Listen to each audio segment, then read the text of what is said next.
The open ocean can transform from calm to terrifying in a matter of minutes. Every year, thousands of cruise ships safely cross the world's oceans, carrying millions of passengers to spectacular destinations. But sometimes, nature reminds everyone that even the largest ships are no match for the immense power of the sea. In this video, we look back at one of the most dramatic weather-related incidents involving the cruise ship Norwegian Spirit in 2006. While sailing across the Atlantic Ocean, the vessel encountered a powerful storm that generated enormous waves. Among them were enormous rogue waves that slammed into the ship with tremendous force. Windows were shattered, public areas were flooded, passengers were thrown off their feet, and what had begun as an ordinary cruise quickly turned into an unforgettable battle against the sea. What exactly happened that day? Where was the ship heading? Could the storm have been avoided? And was anyone responsible for the ship finding itself in such dangerous conditions? Let's find out. The Norwegian Spirit was, at the time, one of Norwegian Cruise Line's flagship vessels. A large, modern ship built in the late 1990s, refitted and rebranded for NCL's Caribbean operations. In January 2006, she was running one of NCL's classic winter itineraries out of New York City. An 11-day round trip carrying passengers from the cold, gray docks of Manhattan south into the sunshine of the Eastern Caribbean, calling at islands such as St. Thomas, St. Martin, and other tropical ports, before turning back north for the return crossing to New York. This route was popular precisely because it let East Coast passengers escape the winter without flying anywhere. Board in New York, sail south into warm water, and come home.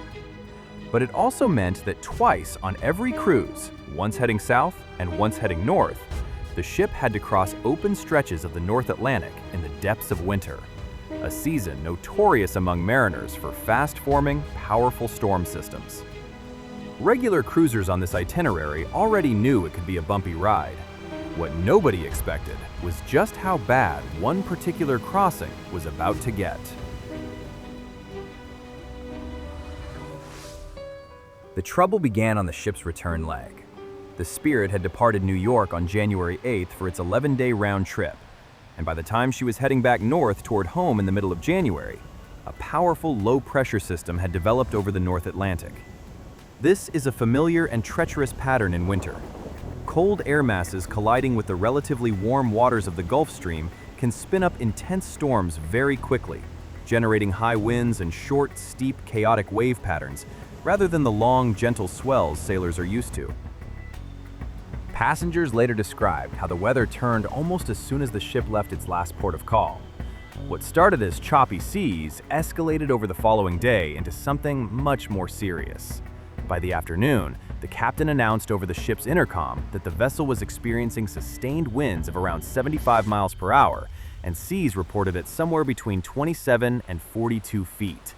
Essentially, a full winter gale, with the ship's own onboard information channel displaying wave heights that many passengers found hard to believe as they watched water climb the outside of their cabin windows. This is the environment in which so-called rogue or freak waves are most likely to form. Unlike ordinary swell, rogue waves are unusually large, steep waves that can rise up out of an already rough sea when several wave trains happen to overlap and reinforce one another at the same point and moment. A phenomenon that was once dismissed as sailors' folklore, but has since been confirmed by satellite and radar measurements to be a real, if statistically rare, oceanographic event. In a storm already producing 30 to 40-foot seas, a rogue wave can tower dramatically higher than everything around it, and can strike a ship with a force its designers never anticipated for that stretch of hull.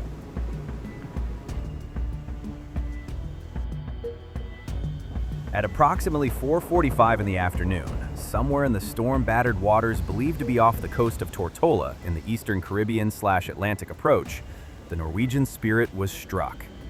Passengers in cabins on the lower decks, accounts point to Deck 5 and Deck 6, described waves not just splashing, but genuinely breaking over the top of their windows, hammering the hull with a force strong enough to blow out reinforced cabin glass entirely.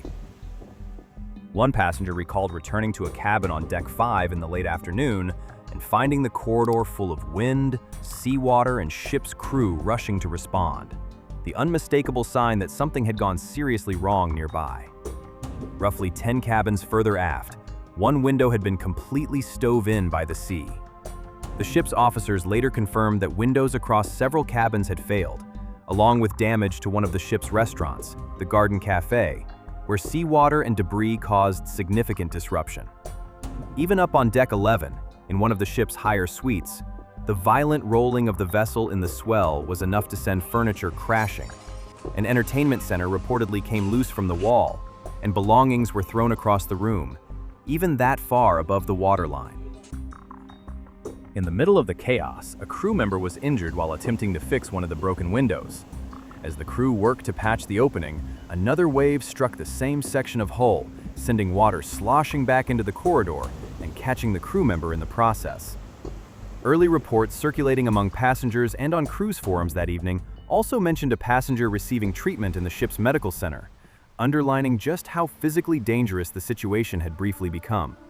Not from any single catastrophic failure, but from the sheer, repeated violence of a storm sea slamming into an occupied passenger deck.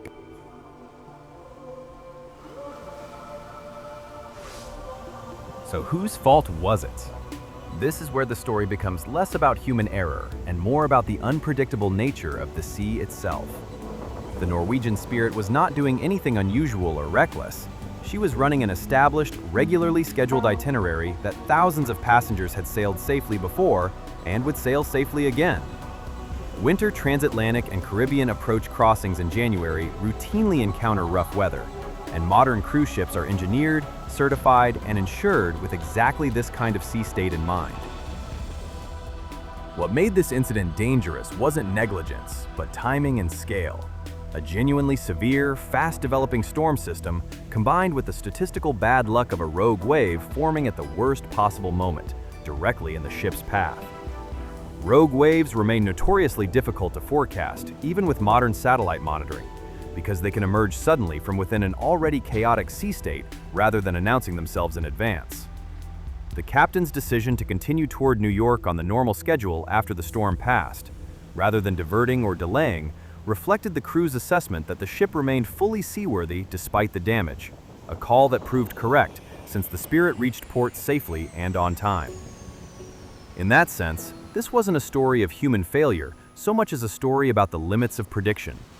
Even with all the technology of a 21st century cruise liner, nature still found a way to catch everyone by surprise. By the time the Norwegian Spirit was preparing to dock back in New York, her crew were already working around the clock to repair the damage. Passengers preparing to disembark described watching crews tear apart the flooded, wrecked cabin sections to rebuild them before the ship's very next scheduled departure just hours later. A reminder of how tightly cruise ship turnarounds are run, storm damage or not. Metal plates were bolted over at least some of the broken windows as a temporary fix, visible reminders of just how close the danger had come to the people staying in those rooms. Remarkably, despite broken windows, flooded corridors, damaged public spaces, an injured crew member, and reports of an injured passenger, there were no fatalities, and the ship suffered no structural damage that threatened her overall safety.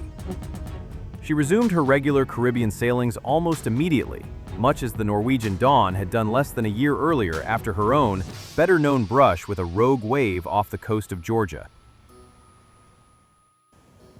What makes the Norwegian Spirit incident worth remembering isn't spectacle. Nobody died, and the ship wasn't lost. What makes it worth remembering is how ordinary the circumstances were right up until they weren't.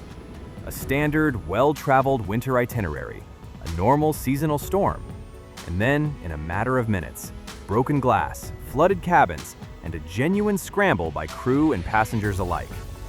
It's a reminder that even the largest, most technologically advanced ships afloat are still, ultimately, small objects on an ocean that occasionally reminds everyone exactly how much bigger and more powerful it really is. And that for all our forecasting and engineering, the sea still keeps a few surprises entirely to itself.